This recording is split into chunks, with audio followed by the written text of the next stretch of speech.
നമസ്കാരം. ഞാൻ വാക്കു തരുന്നു. ഞാൻ എൻ്റെ രാജ്യത്തെ ജനതയെ എന്നും സംരക്ഷിക്കും. ഞാൻ എൻ്റെ രാജ്യത്തെ ജനങ്ങൾക്കൊപ്പമാണ്. ഞാൻ എന്നും അവരുടെ കൂടെയാണ്. ഞാൻ ഓർമ്മ വച്ച നാൾ മുതൽ തന്നെ രാജ്യത്തെ ജനങ്ങൾക്കൊപ്പമാണ്. അവർക്ക് വേണ്ട ക്ഷേമ പ്രവർത്തനങ്ങളുമായി അതിശക്തമായി ഞാൻ മുന്നോട്ട് പോകും. ഇത് പറഞ്ഞത് വേറെ ആരുമല്ല, ഇന്ത്യൻ പ്രധാനമന്ത്രിയാണ്. നരേന്ദ്ര ദാമോദർദാസ് മോദി എന്ന ഇന്ത്യൻ പ്രധാനമന്ത്രി. ഒരു പ്രധാനമന്ത്രി ഒരു പൊതുവേദിയിൽ ജനങ്ങൾക്ക് വാക്ക് കൊടുക്കുകയാണ്. അദ്ദേഹം കൊടുത്ത വാക്കുകളൊക്കെ പാലിച്ചിട്ടേ ഉള്ളൂ. ഇനിയും അദ്ദേഹം കൊടുത്ത വാക്കുകളൊക്കെ തന്നെ പാലിക്കപ്പെടും. അതിനുവേണ്ടിയാണ് ജനങ്ങൾ അദ്ദേഹത്തെ തിരഞ്ഞെടുത്തത്.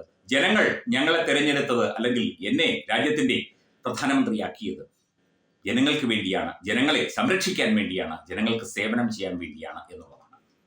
പാവപ്പെട്ടവർക്കുള്ള, അതായത് ബിലോ പോവർട്ടി ലൈനിലുള്ള BPL വിഭാഗത്തിൽപ്പെട്ട പാവപ്പെട്ടവർക്ക്, അസംഘടിതരായ തൊഴിലാളികൾക്ക്, സാധാരണക്കാരായ വ്യക്തികൾക്കൊക്കെ തന്നെ, അതായത് വാർഷിക വരുമാനം വളരെ കുറഞ്ഞ വ്യക്തികൾക്കൊക്കെ തന്നെയുള്ള പ്രത്യേക പ്രധാനമന്ത്രിയുടെ 6 പദ്ധതികളാണ് കഴിഞ്ഞ ദിവസം പ്രധാനമന്ത്രി മുന്നോട്ട് വെച്ചത്. ഈ 6 പദ്ധതികളിലൂടെ അസംഘടിത മേഖലയിലെ ജനങ്ങളെ പുനരധിവസിപ്പിക്കുക, വീടില്ലാത്തവർക്ക് വീട് കൊടുക്കുക, സ്ത്രീകൾക്ക് തൊഴിൽ പരിശീലനവും കൊടുക്കുക, അതുപോലെ തന്നെ സാധാരണക്കാരായ ആളുകൾക്ക് വളരെ കുറഞ്ഞ വിലയിൽ റേഷൻ സാധനങ്ങൾ, അരി, ഗോതമ്പ് തുടങ്ങിയ സാധനങ്ങൾ വിതരണം ചെയ്യുക, അതുപോലെ തന്നെ ചെറുകിട കുടിൽ വ്യവസായങ്ങൾക്കുള്ള ലോണ് 50,000 രൂപ മുതൽ 2 ലക്ഷം രൂപ വരെയുള്ള പ്രത്യേക ലോൺ, ഇത് മുദ്രാ ലോണല്ല, ഇത് വേറെ ലോണാണ്, അത്തരത്തിലുള്ള ലോണുകൾ നൽകുക തുടങ്ങിയ പദ്ധതികളാണ് കഴിഞ്ഞ ദിവസം പ്രധാനമന്ത്രി പ്രഖ്യാപിച്ചത്. ആ പ്രഖ്യാപന വേളയിലാണ് മേ വാദാ കർത്താഹും എന്ന് അദ്ദേഹം പറഞ്ഞത്. ഞാൻ വാക്കു തരുന്നു, എന്റെ ജനങ്ങൾക്ക് വേണ്ടി, എന്റെ നാടിന് വേണ്ടി, എന്റെ രാജ്യത്തെ ജനങ്ങൾക്ക് വേണ്ടി ഞാൻ സ്വയം സമർപ്പിക്കപ്പെട്ടിരിക്കുന്നു. എന്റെ ജീവിതം സമർപ്പിച്ചിരിക്കുന്നു. എന്റെ സർക്കാർ അതിന് പ്രതിജ്ഞാബദ്ധമാണ്. ഇവിടുത്തെ ഒരു മനുഷ്യന്റെയും സങ്കടം കാണാൻ എനിക്കാകില്ല.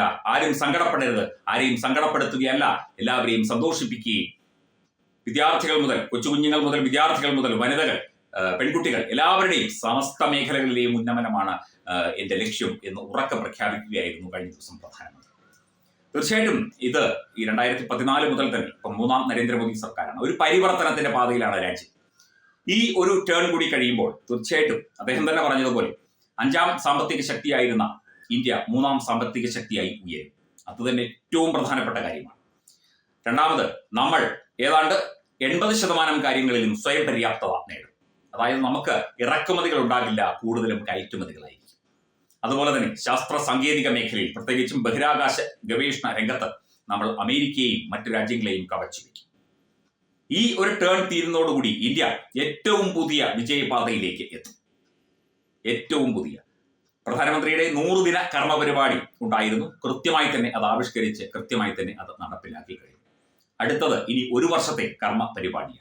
365 ദിവസത്തെ കർമ്മ പരിപാടിയാണ്. അതിന്റെ ഭാഗമായിട്ടാണ് അദ്ദേഹം കഴിഞ്ഞ ദിവസം ഈ ഒരു പ്രഖ്യാപനം നടത്തിയത്. വികസനം താഴെത്തട്ടിൽ നിന്ന് പടിപടിയായിട്ടാണ് ഉയരുന്നത്.